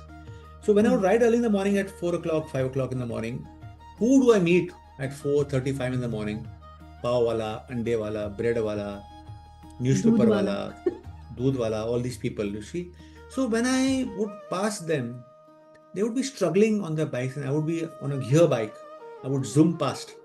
So I started slowing down and started talking to them, and I started feeling that I am born in this house of Anand Bakshi because of prarabdha. You know what is prarabdha? Past karma. Yeah. I have not done anything much to be able to have this kind of blessed life that I have. What have I achieved? I mean, on my own. So I said, let's do something for these people, So I started, I called up all my friends and I said, let's all collect money and buy a bicycle for these 2-3 people I've encountered. The bicycles are old and I will buy new bicycles for them. So I asked for money for one bicycle. And my friends and family, they sent me money for 3-4 cycles. I said, oh my God, now I have to buy 3-4 cycles. So I have to find 3-4 more people to donate a cycle to. Anyway, I located more people on my rides. I would stop and talk to them and I felt, okay, he needs one, he's needy, she's needy.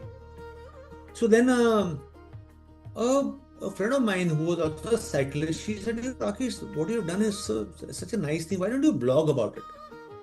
I said, what's it to blog? So blog about it because this will inspire people, So I said, Acha. So I said, I to write anyways. I write stories. So I started writing stories about these people, their philosophies, their emotions, their relationships, their family needs, their disappointments, their happiness. And it just took off. And people from across the world started sending me money. So the good thing I did was I never took anyone's money. I never took 1 rupee from anybody who wanted to send me money. I would say, keep your money. When I find somebody and I need to buy a bike, I'll give you the bank account of the shopkeeper. You just send your donation straight to the shop. The bike will come. I don't want to handle anyone's money. I've got other things to do. I've got a book to write. I've got people to meet. I've got responsibilities at home. I don't want to become an NGO. I don't want to be an NGO. I have no ambition and dream of trying to be an NGO or anything. I just want to do what I do this and write the story, because the stories are very inspiring. Yeah. The philosophies that I've written about some of the philosophies that these people told me about their life stories. So they didn't tell me philosophies, but philosophies come out of their stories. They exhibit in the subtext. I realized there were stuff that I have read in Swami Vivekananda's book. I've read them in Osho's book. I have read them in my dad's songs. I've read them in Sahir Sahib's songs. So I realized that the most common denominator, the most common people considered common man, common woman, their thinking, their actions, their deeds are often as superior as those biographies that are published, as the songs that are celebrated, as an award and reward, Bharat Ratnas that are given, as celebrated. In the most common people, you have the deepest of lessons. For example, when we started assisting the blind, the visually impaired, so I would always ask one question to them, to the visually impaired and blind, that if God gave you eyes today, right now, within 5 minutes, if you get eyes, or via surgery, or somebody donates the eyes to you, and within 1 minute from now you'll be able to see everything, what would you want to see first? Who or what would you want to see first? Most of the people would say mummy, papa. Yeah. Some said teacher ji, hamare teacher ji. Somebody said my brother, because he helps me, takes me to school, he takes me to the toilet, he takes me to the shop down the road, he takes me to the garden, bhaiya. One girl told me asman, sky. So I said, अरे mummy papa नहीं, नहीं mummy papa को भी देखने गए, लेकिन पहले मेरे को स्काई देखने गए. I said, but why sky? Sky में क्या? He said, sir, she was in college, first year of college. तो she said, sir, मैं बचपन से अभी तक मैंने जो भी पढ़ा है, मैंने जो गाने सुने हैं, फिल्मों के गाने सुने हैं टीवी पे, रेडियो पे, और जो मैंने पढ़ा है ब्रेल लैंग्वेज में, उस सब में पोइट्री, गानों में आसमान है, उसकी तारीफ है. मैंने लाइफ में जो भी पढ़ा है उसको मैं टच कर सकती हूँ. कप, मम्मी, पापा, भैया, बॉटल टच कर सकती हूँ. तो मुझे पता वो क्या है. ये एक ही चीज है जो मैं बचपन से सुनती आ रही हूं, मैं इसको टच नहीं कर सकती. मेरे को टच नहीं कर सकती, तो मुझे देखना है कि क्या चीज है जो मैं टच नहीं कर सकती आज तक. बाकी सब कुछ जो पढ़ती हूँ मैं टच कर सकती हूँ. कंप्यूटर, माउस, सब टच हो जाता है. पेन, ये क्या चीज है जो सिर्फ आंख से देख सकते हैं. तो इसलिए मुझे अब आंख मिलेगी ना, तो मैं पहले आकाश को देखना चाहती हूँ. Now, give me name me one school or one college or one Harvard degree that can teach you this. No, there isn't. You will not find it. No. When we started giving wheelchairs to the cerebral palsy children who got cerebral palsy, or adults who have cerebral palsy, cannot walk. So I always ask one question to the parents or the guardian, that what is the dream for your child? My father had a dream, I'll be an engineer, I'll be a Air Force pilot, I'll be in the army. My friends' fathers mothers are dreaming, my child will be CEO of IBM. आपके बच्चे, आपका सपना क्या आपके बच्चे के लिए? Every person who's given a wheelchair, I have always asked this question. And I, by and large, got one answer from the parents, and by and large from the mother. By and large, the mother of a cerebral palsy child has told me, I have only one dream for my child, कि मेरे मरने से पहले मेरा बच्चा मर जाए. My child must die before me, because if I die, इसका पापा भी इसकी देखभाल नहीं कर सकता जैसे मैं देखभाल करती हूँ. कोई नहीं है इसका सिर्फ मैं हूं. इसलिए मेरा एक ही प्रार्थना है कि ये मेरे पहले मर जाए.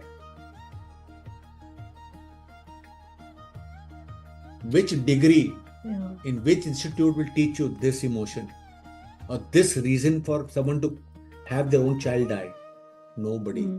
That's why you need to do charity. You need to meet people who don't have what you have, because only when you meet someone who doesn't have what you have, you bloody hell realize how much you have. Yeah. You want to know how much you have? Don't ask your CA. He'll mislead you. Don't ask your banker. They will mislead you. You ask the person who has less than you, and then you will know how much you have. Yeah. Serve people who have less than you, you will know how much you have. You have, yeah.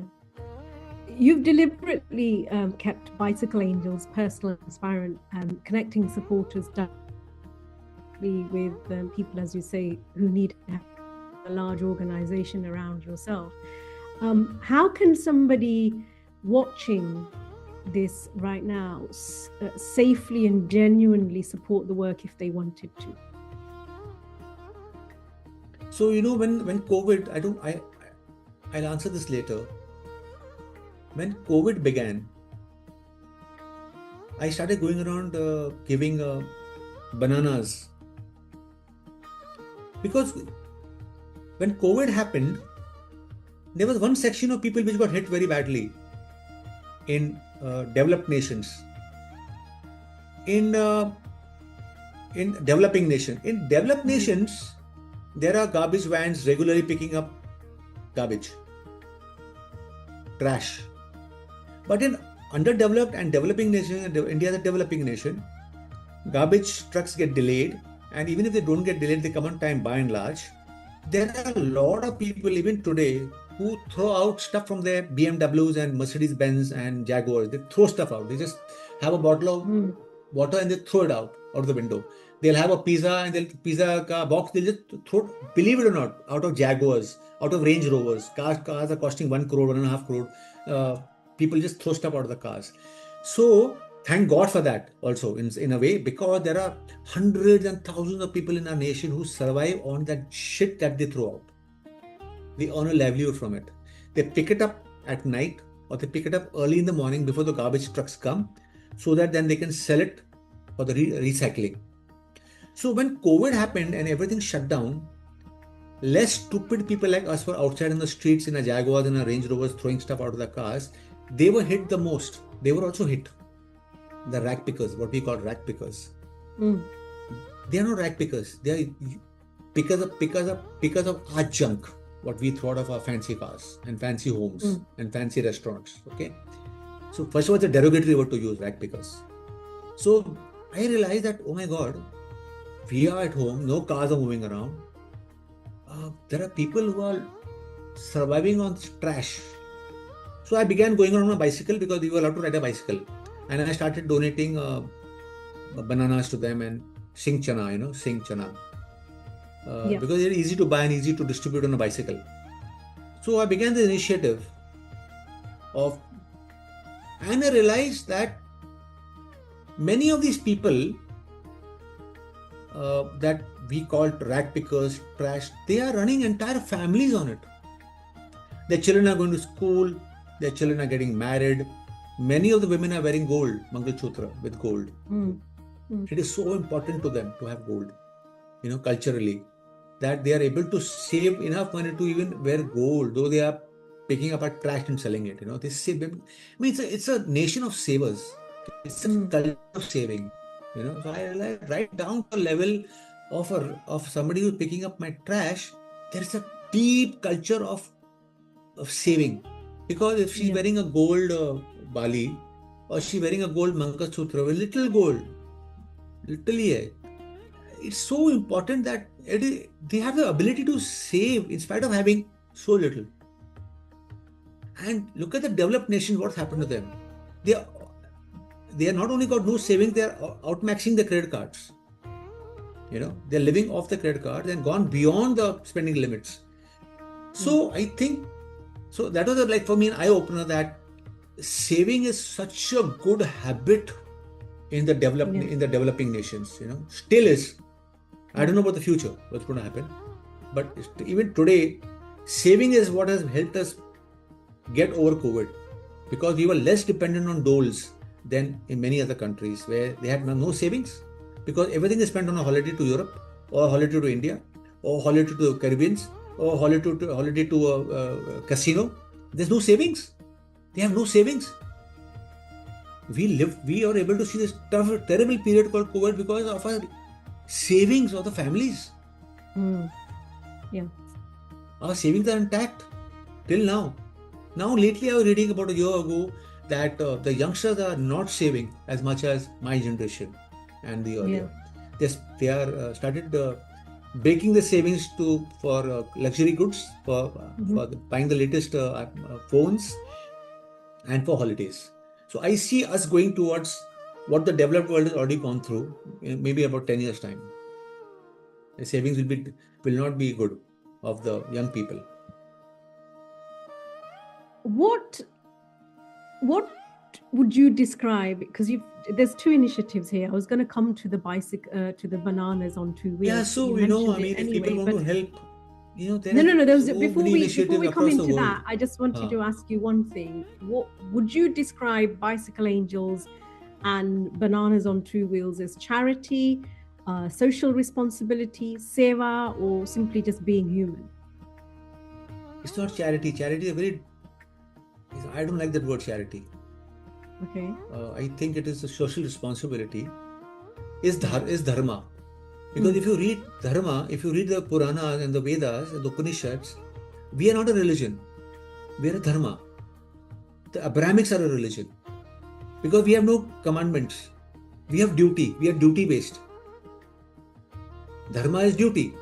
Duty towards plants, duty towards animals, duty towards the wind, duty towards Agni, duty towards Surya, duty towards water, duty towards ocean, water, rivers, duty towards Ma-Bap, ancestors, Pitras, It's duty-based. So I would say social responsibility, because responsibility is a duty. So it comes close to Dharma. If you want, there's no English translation for Dharma. You cannot be. There's no translation for Dharma. Because it means so many things. It's such a spectrum of duties, but you cannot pin it down to one duty, right? It's an ecosystem of survival. Yeah, absolutely. Dharma is the ecosystem of survival. So what? If I remove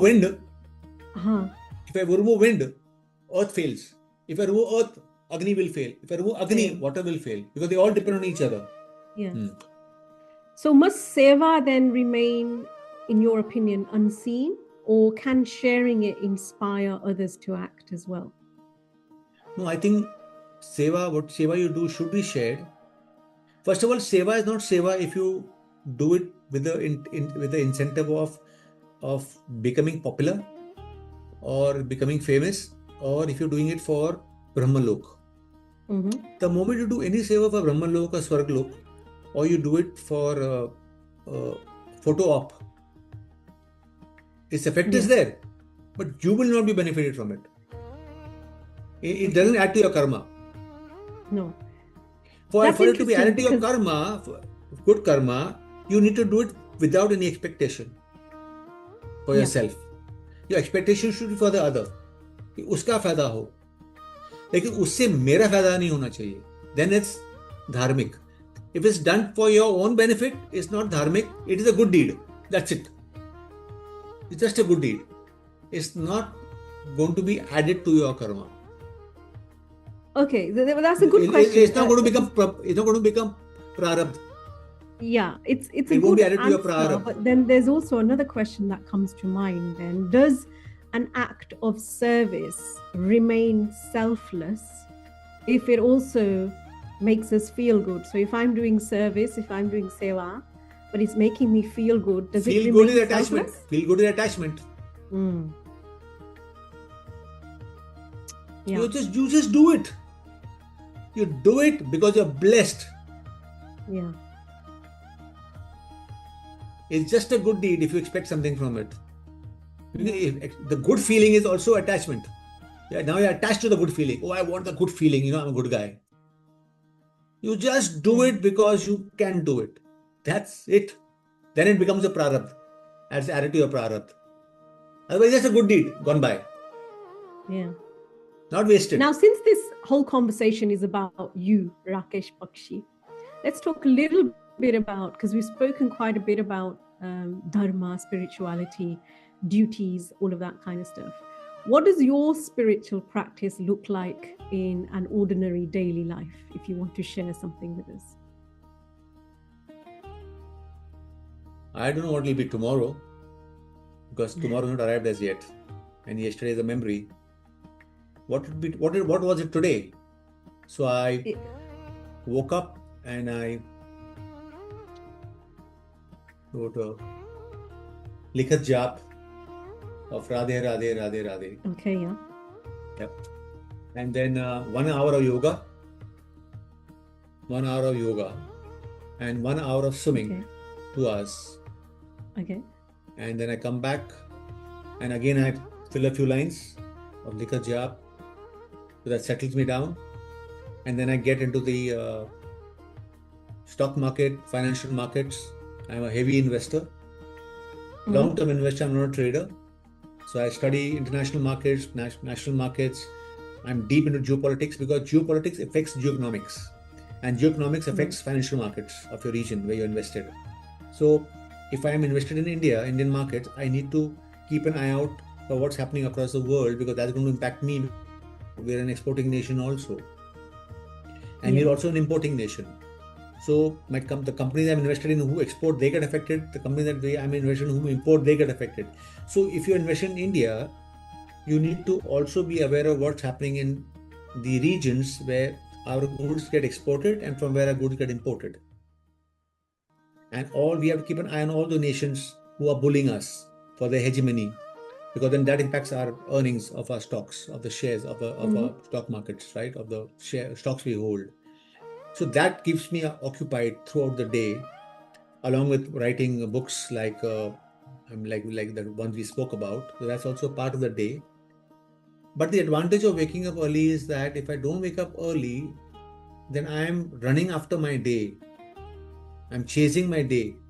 But if I wake up at 4 or 5, then my day is chasing me and asking me, bro, what next? What do you want me to do for you next? But the moment I get late, if I get late, then I'm running after, I'm chasing 8 o'clock, I'm chasing 9 o'clock, I'm chasing 10 o'clock, I'm chasing 11 o'clock, I'm chasing 11. But waking up at 4 and 5, 7 o'clock is telling me, okay, bro, it's 7. What do I do for you next? What can I do for you? How can I serve you? When it's 8, hey, bro, it's 8. Come on, now what do we do next? What can I do for you? So it's like you're putting Kal in your service rather than you being in service of Kal. Okay. Kal awaits at your doorstep. Yeah. We're coming towards the end of this conversation, but there's a few more things that I do want to ask you, and I think they're very interesting points that will, I'm sure, keep people engaged. You spoke very openly in our first conversation, and you mentioned today as well about your marriage ending. I would like to explore what that period taught you. So when you, I think what it taught me was that if I had understood women better while I was married, then I would have understood my wife better. So I think our lack of understanding of how genetically, hormonally, we are so different, our reactions to the same event are different. If one event happens, a male reacts differently to it because of his genetics and his hormones, and a female reacts differently to it because of her genetics, her hormonal structure, beyond everything else.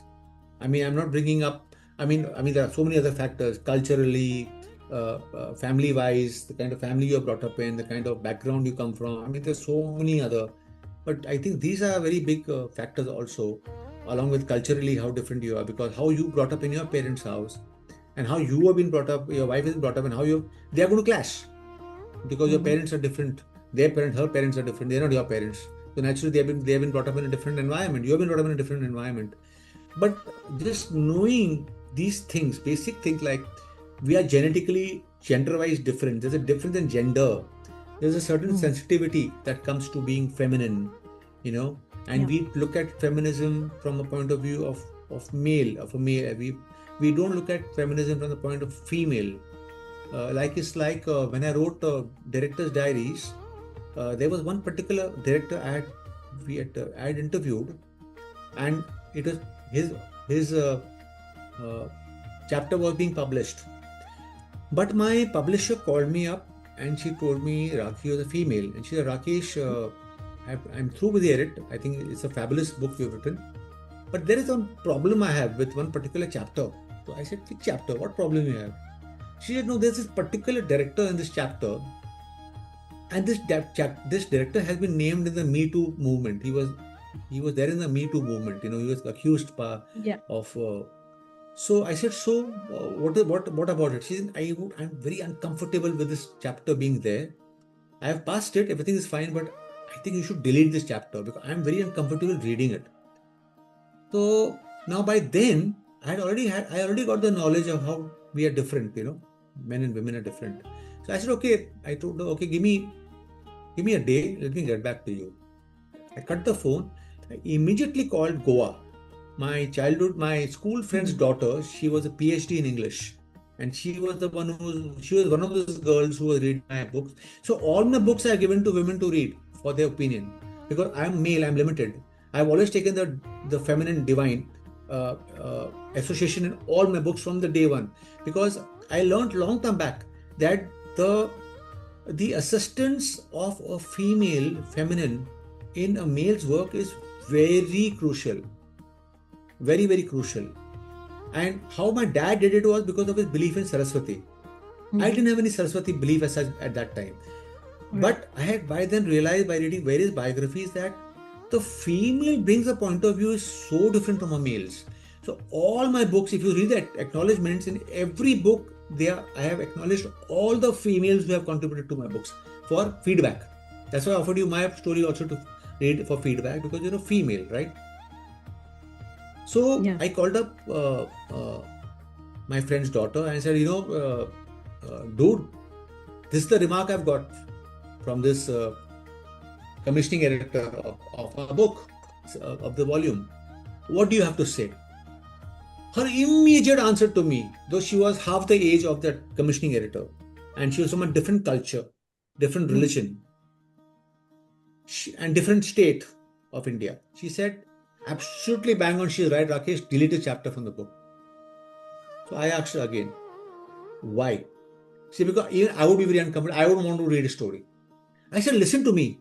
But this guy, the reason I have published his book, I published him in the book, is because he has, if you go to his Twitter right now, he has pinned his apology. I am sorry for what I have done. I have went astray. I apologize to my daughters, I apologize to my family, I apologize to my relatives, I apologize to my fans, my followers, and all people who have loved me and my films. I am sorry. I told her, listen, for a man, ask me, I'm a guy, for a man to come out and say sorry and put it out there is very, very hard. Because we are brought up in a society where we are forced not to cry.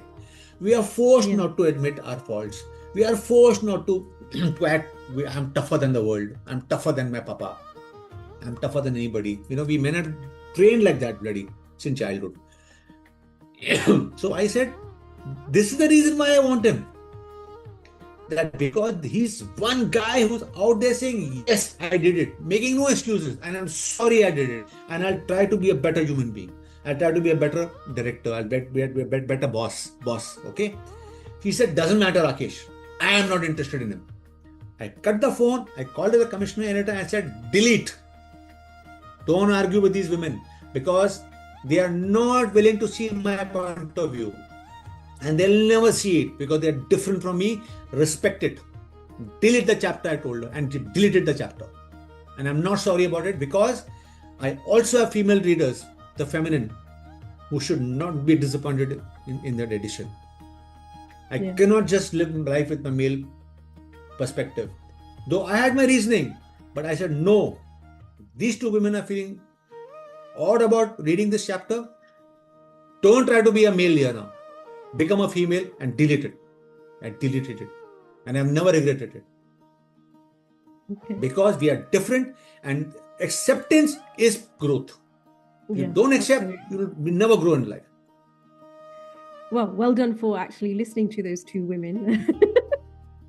Because it's not always something that a man will do, because the ego comes into play. But well done for that. See, for me it was not ego. For me it was reasoning. I was trying to reason it out. They say, no, reason doesn't work. Out. But as a guy, I'm reasoning, no, he's apologized, he's sorry, he's genuinely, They say, no, it doesn't matter. Yeah. I'm not interested. So I have to respect that. I cannot say, no, but listen, the reason is there. I have a reason why I should be there. I said, no, listen to them, and don't challenge. Some things don't challenge. Okay. Listen to the opposite sex. Yeah. So one of your answers was you wish you could have understood your ex better. But sometimes the ending of a marriage is discussed only as a loss. But did that ending... See, one more thing, one more thing I learned from this was very important, and people should know. Very, very important. The most important thing I think which came out of this thing was that when a divorce happens, a lot of times either both of them or one of them blames themselves. Mm-hmm. It's a fact of life. I went through it. Okay? It takes many years to realize that you did not fail. The relationship failed. Yeah. People equate marriage with self. No. Mm-hmm. Marriage is not self. It's a partnership. The partnership has failed. That association has failed. Do not take it personally, man. Otherwise, you'll never find someone again. Yeah. But did that ending force you to meet a version of yourself that might otherwise never have emerged? So did it make you more compassionate towards other people's private struggles? Did your creative work? No, I don't know about all that, but I do know one thing, that what happened after my marriage was that because I was not interested in seeing anybody after that for a long time, I made some of the most beautiful women friends that I have with me even today. And I think the reason why that has happened is because some of them I knew from day one are attracted to me. Okay? But I never ever, taking advantage, so it's not in my blood only, but I never encouraged it. So those friendships went deeper because that attraction is a frivolous thing, right? Attraction is frivolous, it never lasts, right? So when that attraction died over a few years, then the real friendship took birth. Had I encouraged those attractions, those relations would have gone nowhere. Yeah. But the fact that I did not encourage those attractions, just a few, not all of them, just a few, those developed into deep friendships. Like a brotherhood. It can't be a sisterhood because it's different. Sisters are different from brotherhood. Sisterhoods are very, that's a gender thing, right? Brotherhood is like a platonic. Yeah. It's platonic love, no? That way. So I think one good thing that is platonic as well. Yeah, in the sense that, I'm not talking about lesbian love and all that. I'm just saying that sisterhood is something because of gender, you share so much commonality, yaar. You have common complaints about the child, you have common complaints about the husband, you have common complaints about the in-laws. There's that commonality which you cannot have, as a guy. Only two married women or two single women can share. A man can't share that only kind of sisterhood. You can have a brotherhood, bro. And, the sisterhood is much, much more vast, detailed, diverse and deep. because the gender thing, there's so much commonality of suffering, of empathy, of sympathy, of experiences. We don't get hit on as much as women get hit on. So if they talk about hit on, they can go on for hours. We'll talk 2-3 things, then we'll shut down. So I'm saying that you cannot compare here. You cannot compare. It's two different levels only. It's like comparing oranges and apples. Yeah. They both have their virtues and they both have their drawbacks. Okay. So it taught me, it made, I think getting divorced opened up a flood of the most beautiful relationship with genders opposite to mine, which made me understand made me understand my mother better, made me understand my sisters better, made me understand my other female friends better. And I said, oh my God, if I had these friendships before, I would have understood my wife better. I would have treated her with much more than what she expected. I would have given her much more. But I had limitations as a male. She had limitations as a female. We had limitation of age on our side, immaturity. As you mature, you're like, oh my God, this could have been forgiven, that could have been forgiven. She also must be thinking like that. I do not know. I have no idea. So we should realize that it is the failure of the relationship and not a self-failure. It's not a failure of a self. But how long? I mean, it's a very powerful idea. When you say a business or a marriage fails, it does not mean that we failed as human beings. No, we didn't feel it personally. Don't take it on yourself. But how long did it take you? Yeah, I understand what you're saying, but how long did it take you to genuinely believe that I would say almost a decade. Almost a decade. Because it's very easier said than done, isn't it? To say that. No. I think for 4-5 years I was blaming only myself about it. Yeah. Blaming myself. I could have said that. I should not have said that. I should not have done this. I could have done this. I could have adjusted here. I could have all these things. But I had to go through it. You see, you have to go through it. Because only from there will you learn. And the more you go through, the faster you go through, the faster your learning graph. Pray to God you get more bad experiences because your learning graph shoots up.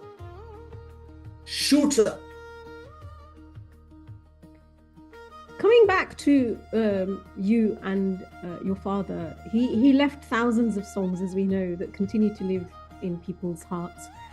When people hear those songs, so many memories flood through. But when people hear the name Rakesh Anand Bakshi, many years from now, what do you hope they will remember you for? Your books, your films, your Bicycle Angels? Let me tell you something very funny. 1 year ago, just out of curiosity, because I was looking for, because YouTube suggested to me what tags to use on the videos I tag. So they suggested Anand Bakshi songs, Anand Bakshi biography, Anand Bakshi's son. I have the 3 most looked for tags on YouTube. So they suggested to me use these tags. They give suggestions. If YouTube creators, they suggest tags to you, that which are the tags that are most commonly used on your site. So I was surprised. I found out that one of the most searched items for me is Rakesh Bakshi's wife. Wow. Yeah. There are as many people curious to know Anand Bakshi's biography, same amount of searches of Rakesh Bakshi's wife. So I shared it with my women friends, and they were saying, "Oh my God, we've been telling you, Rakesh, you're like a very desirable person." I said, "I don't know about that." But I'm telling you. So all my women friends who are like my very dear friends since 25 years. I've been telling you, Rakesh, that you're a very wanted person. Women are looking for you. I said, doesn't matter. I'm just sharing it out of as such a funny thing to even look for someone's wife. Look for his books. Rakesh Bakshi's books, I can understand. Rakesh Bakshi's wife was a search item. One of the maximum search items after Anand Bakshi's books and Anand Bakshi's biography and R.D. Burman songs and Anand Bakshi songs. We'll have to use that tag now. I'll have to use that on this video. Yeah, I tell you, seriously, man. Okay, are you still discovering your purpose, or do you now know what it is? There's nothing to discover, yeah. Nothing to discover. Once you discover Ishwar, there's nothing left. Yeah. You just want to experience it. in everything. I mean, you don't even have tea without taking his name. Yeah. Another question I have for you is if you could place one sentence inside the heart of every child who reads your books, what would that sentence be? Acknowledge your parents. A child who will not acknowledge his parents cannot acknowledge his nation, his tribe, his society, his boss, his president or prime minister, his wife or his kids. Because if you are not grateful from where you came, how will you be grateful for where you are going? If you don't know the path you came from, how will you find the path where you're going to take you? You know only where you come from. So I'm not talking about the rare cases where the child is abandoned. Those are the family, talking about a normal family. If the child doesn't acknowledge his parents, his grandparents, there's a possibility he may not acknowledge anything he receives in this world. He's just taking, but he's not giving. If you want to become a giver, you have to acknowledge your ancestry. And ancestry, I don't mean going back 2 generations, just that one generation. Dada, Dadi, Nana, Nani, and your in-laws, and your mother, father. Just this cycle is enough. If this cycle is taken care of, every other thing will fall in place. Because you become a giver. Otherwise, you're just a taker. And see, even a bottle of water, if you keep filling water, it overflows. It goes nowhere. Yeah. So if you're just a taker, it's just going nowhere. What you're receiving is going nowhere. It's just going nowhere. Because you're not passing it on. You see, if I come to your house, and I come over and you feed me the best of meals. And I come over for 10 days or 5 days or 15 days. And you give me the best meals, best room of the house, all helpers helping me sleep, helping me eat, helping me bathe. But you take me nowhere. You don't take me to Tower of London. You don't take me to, I don't know what is there around your house, whatever is there. You don't show me around. You don't share me with your friends. You don't share me with your family. I say, अरे यार, पक गया मैं इसके घर पे, मरवा दिया इसने मेरे को घर पे बुला के, कहीं लेके नहीं गई घुमाने के लिए. तो Lakshmi is like that. Yeah. When she comes to your home, she expects to travel. What we do? We lock her in the cupboard. We lock her in the locker, bank locker.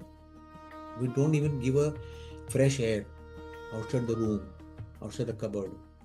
So she says, yaar, I came to you. I chose you. You've taken me nowhere. Take me around. Pass me around. Just kept it to yourself. Yeah. How boring Lakshmi are you? I'm not coming back to your house again. Yeah, Lakshmi needs circulating. Very few people understand that. Yeah. And that is why we are a Dharma. You see, our Dharma, Sanatana Dharma teaches us circulation, ecosystem. Yeah. I am just one part in the ecosystem. I cannot destroy the dolphins. The whole ecology of the ocean will change. True. That is Dharma. Dharma means ecosystem. Your Dada, Dadi, Nana, Nani, Daddy, Mummy are an ecosystem. You can't push them out. You will collapse. That's why nuclear families are collapsing in the West. They're going back to Mummy, Papa now. They're calling it a wise decision. In the West, in the US, they're all going back home now to live with their parents. Yeah. Because they can't afford to live alone anymore. Yeah. But it's a good thing because that will make them rediscover their roots, their culture, their family values, bonding. And the best thing, the parents will not be dependent on the state to look after them. They know that the son is around to look after them in their old age. Now, why should he not? He was brought up, no, by the mummy and papa. They brought him up, no? Why should he not look after them? But before we go and end it, on this channel, The Conscious Mind, we explore the wisdom, the experiences, and the choices that help us live more consciously. And we specifically talk about, of course, spirituality and Sanatana Dharma. So what does living consciously mean to Rakesh Anand Bakshi? Living consciously, what it means to me today is that even when I come home in the evening and I remove my shoes, in my mind, I tell my shoe, thank you. When I put my clothes in the basket meant to go into the washing machine, I put my clothes gently. I don't throw them in the washing machine. Because they sheltered me from the wind, they sheltered me from the sun. They sheltered my nakedness that I'm born with, right? I'm an animal without it, right? If it was not for these clothes I put for wash, I'm an animal. There's no chaddi, no banyan, and no pant shirt, right? Animal. So my clothes are lifted my status from animal to human. And if I disrespect all this, then I'm going back to animal, because animal doesn't care whether the clothes are for wash or clothes are for the mandir or clothes are for the dusting. For animal, all clothes are the same. For me, my clothing for the mandir is different, and clothing for the sports is different. For swimming, they're different. So I have evolved, no? From animal to human. So I know for swimming I have to wear this, for sun I have to wear this, for home I have to wear this. So this basic difference comes from spirituality. It comes from dharma, because dharma teaches you to respect each thing, because everything serves you, is in your service. So once you realize everything is in my service, you learn to preserve the source of it. So you take care of plants. You plant a plant in your house. You conserve water. You not spit in a well, because the water will be drunk by somebody. Don't spit in the well. Spit on the ground. You respect earth, because earth, crops, vegetation comes from earth, right? Yeah. When we die, our bodies go back on earth. Whatever your religion or dharma, you go back on earth, because you become ashes or you become whatever, So I think the learning of dharma is very important, because you realize that we are just a part of the ecosystem, and we have to keep all these other things alive around us, because I'm connected to everything, right from the cosmos to this cup in the house, all connected. So once you get that, you learn to respect everything that you have and everything that you don't have. Brilliant answer. And now there's going to be 9 quick questions that I ask you. So a little bit like rapid fire, but there's just first answer that comes to your mind. Give me that answer and we'll go with that. So question 1, a book that changed you. I think it was the Bhagavad Gita and Osho's book on Krishna. Okay. A film you wish you had directed. Dhurandhar. Okay. A quality you inherited from your father. Discipline. Quality you inherited from your mother. Empathy. The hardest word for you to say. Bye. You said it. Something children understand better than adults. Not to fear. You have no fear. Children have no fear. We put fear in the head. One thing failure taught you. One thing failure taught you. Expand your horizon, meet more people. Because from people you get knowledge. From knowledge you get lessons. You don't have to go through something to get a lesson. You learn from people. You meet more people. Read more biographies. You learn about people. You learn the mistakes they made, how they improved on them, and how they did what they did, or how they did not do what they could have done. So you can apply it, and you don't have to make the same mistake. You make other mistakes. You make other mistakes for sure, but you won't make the same mistake because they're in your memory. That, that person in this situation did this. Yeah. One spiritual practice you could not live without. Likhat ja. Okay. One person you still want to say thank you.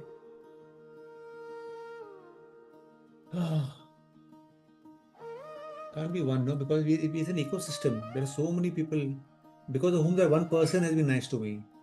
We be ek na. One person you still want to thank. I mean, I really can't, because it's all teamwork. Pass that one. Yeah. Final no, one. Don't pass it. My answer is just teamwork, and in the teamwork, every contributor is important. Yeah.